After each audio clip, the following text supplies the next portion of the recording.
And they go on. So we stop with the animal kingdom and go on with man. Man has more mind left to investigate. The next thing we come to, because of the soul's attachment or influence, is that man has awareness.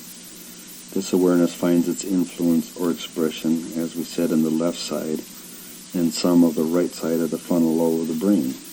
This is where you seem to do all your thinking, and where all that you can become aware of enters your awareness. In other words, the manifestation of is in the logical, mathematical, rational side of the brain, with a little bit of the intuitiveness allowed to creep in, is what they're saying. And that's where you seem to do all of your thinking, and this is where all of your awareness enters in. And they go on and say, this is where you are, as far as you can tell, or at least that's what you've been taught. Now here again, they say, all these little things that they slide in. This is what you've been taught. This is where you are. They go on and say, that being so, the next step in the argument of those who serve is very obvious. If you can't see it, touch it, smell it, hear it, taste it, it must not exist. And you cannot see Father, love, kindness, caring, in the whole range of the mystical art. So they must not exist. Only new cars exist. Only new houses exist. Only jewelry exists. Only large bank accounts exist. Only the right toothpaste, lipstick, aftershave, hair dye exists. Now, who or what would profit from that kind of lie? And they say more later, and you know when, if it's ever written. So is that it? Man has karma and the conscious thought that the animal doesn't? Is that enough to make man different than the animals and enough to explain the total man? Is that the sum total of the model of man we're trying to create? So here they are saying, okay, you've got it all. Do you have it all now? You got the whole keyboard? And they say, no. The problem again is that as we go on up the scale of the mind, man's awareness does not go on with us, and we are back to the subconscious state of unawareness.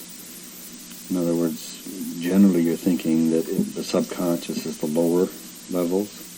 Here they're saying that we dealt with the lower levels, then we came to the conscious state, man's awareness where it is, and then all of a sudden they're saying, oh, mind goes on. There's more to it than that, but now you're back to the unconscious state again. And what in the world is this? What are they saying? They're saying that the mind goes on to higher levels, but your consciousness doesn't. So then they go on and say,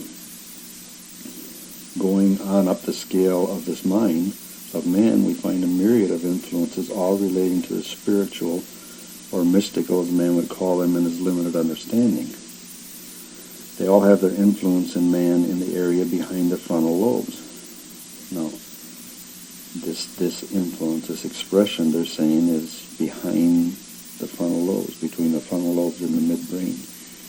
Again, you have to go into the brain structure to find out where that is, but that is the place, that is the expression.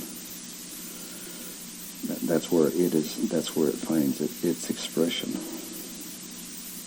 And then they say, we will group them as an aid to understanding. And what they're saying there is we're going to take all of these influences and group them all together so that it'll be easier for you to understand rather than trying to separate and show you how each one influences. We're just going to put them all together. So they start out with the first part of that group that they're grouping together.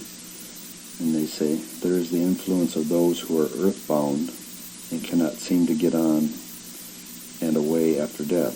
And they say we discussed those in the steps of death, and you remember those ones hanging around that couldn't leave the earth influence. They hang around trying to influence any who would allow. They bring woe to those who try to meditate without proper instruction.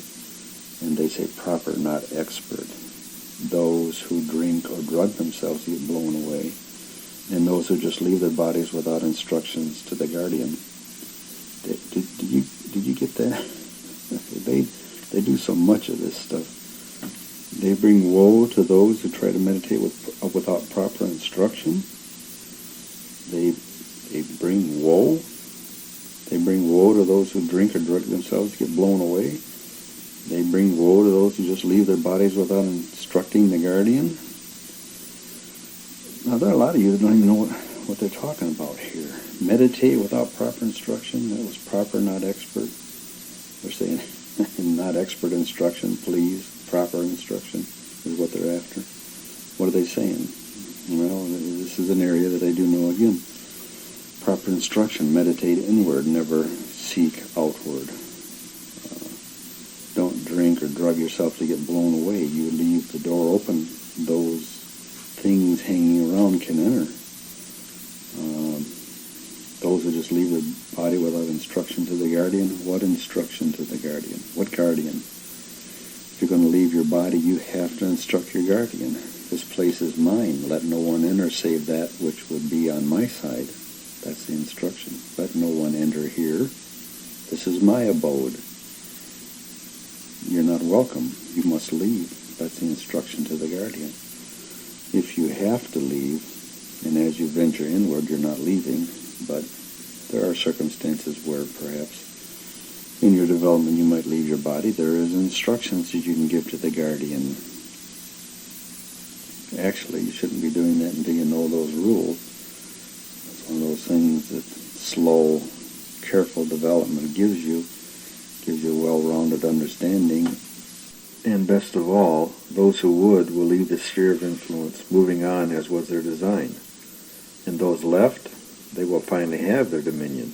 But over what? Is the effort worth the results? We think so. If you agree, then let's go on with our understanding of man and what he is.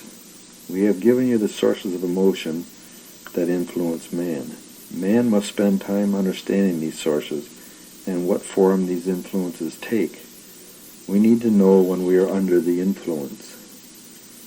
And they're saying that probably one of the critical points in the discussion, and that is we need to know when we are under the influence of what? Under the influence of emotion, under the influence of the persona, under the influence of what? We need to know when we are under the influence and what we're under the influence of. Why do we need to know that? Because if you're under the influence of the monkey, as some people get one, for instance, if they've lost their temper, and that's a monkey thing, so they've lost their temper and they're under the influence of the monkey, you're going to be in trouble. And if you know that you're under the influence of the monkey and understand that we haven't risen above that and that we still are influenced by those things that any monkey would be, then you can maybe look at that and say, no, I don't want to go there. I don't want to be under that influence. I got to get control of that because that's the monkey. That isn't, the monkey isn't, only the monkey isn't me. It isn't only the monkey that's you. It's the monkey and the persona. It's the path that you're taking here and the path that you're going to take when you leave here. So you have to have those two things in mind. And maybe the event that caused you to lose your emotions is a teaching thing that if you get control of your emotions will help you to learn the lesson and thus get you off faster. So all of a sudden all of the morality of losing emotion changes to self, changes to where am I going? Where am I headed? Where do I want to be? It isn't a matter of, some nebulous God somewhere said that I should do this, but he's not looking right now, so I'm not going to. It's, where am I going? Where do I want to go? Do I want to go back to Father? Do I want to see the wonders of creation? Do I want dominion? Do I want power? Do I want the tickle? All the time, same question, over and over again. And that's what they're pointing to here, is that you need to know when the monkey's got control of you and take it back. When maybe some other human being has control of you and you need to take it back. That's the common quest here, is who has control, what's controlling me, And as you begin to ask that question in your life, you begin to realize there are things that have control of me, and I don't like it. I want control. I want to make the choices. And what are your choices? Dominion, or back to Father, back to seeing the rest of Father's creation. Two choices, see. And when you begin to understand that, it changes a lot of what you do.